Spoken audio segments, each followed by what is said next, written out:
Lim, taga saan ka? Probinsya? Taga Negros Oriental. Bisaya man? Opo. Okay. Halika kayo dito ang tatlo. Halika kayo. Okay. Sige. Ganto ka na ba? 20 po. 20 na di ka. 20. Unsa man ka diri? Unsa imong gibuhat? Amato ko diri kay ngita ko kuan trabaho pero dili ko kapaytag trabaho kay na ako'y anak.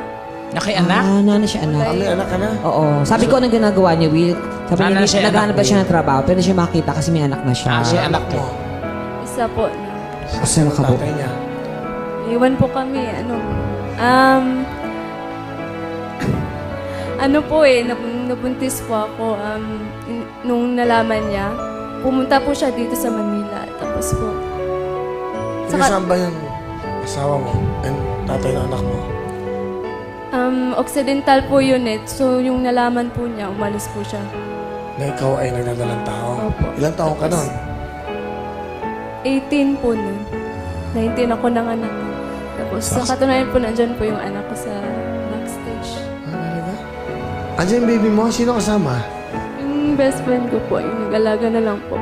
Ha? Kasi hindi po kasi maiwan kasi po. Ilan taon yung bata? 8 months pa po. 8 months pa lang? Hindi ka na binalikan ng lalaki? Hindi po.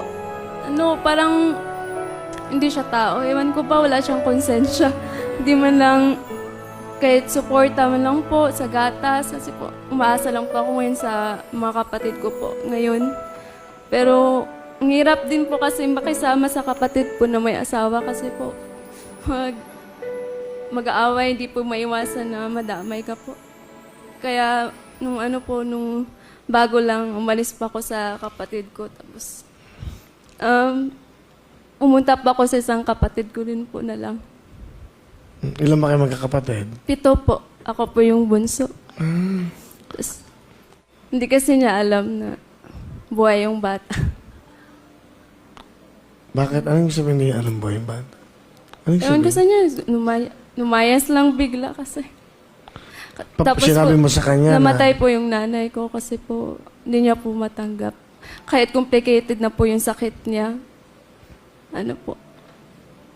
Parang konsensya din po sa akin kasi po kahit alam ko na komplikado yung sakit niya. May nagawa po kong malaking mali po talaga sa buhay.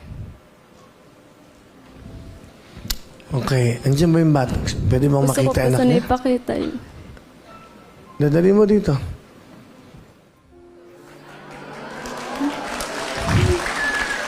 Ang tulog na. Halika.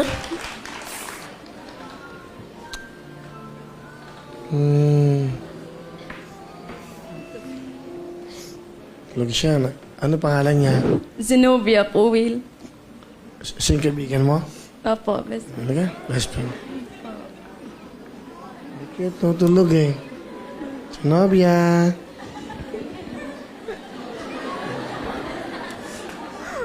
Kawawa naman eh. Siyempre.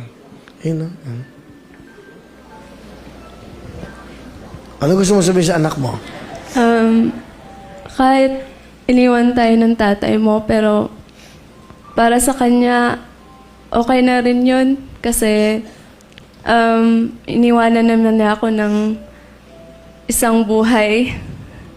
Tsaka po, isa po yung lesson po talaga sa akin. Tsaka po, kahit na wala siya,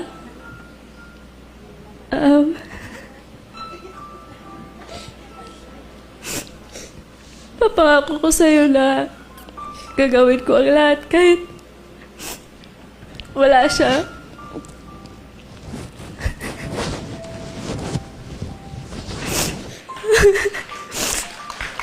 Ako sa'yo na bibigyan kita ng magandang buhay.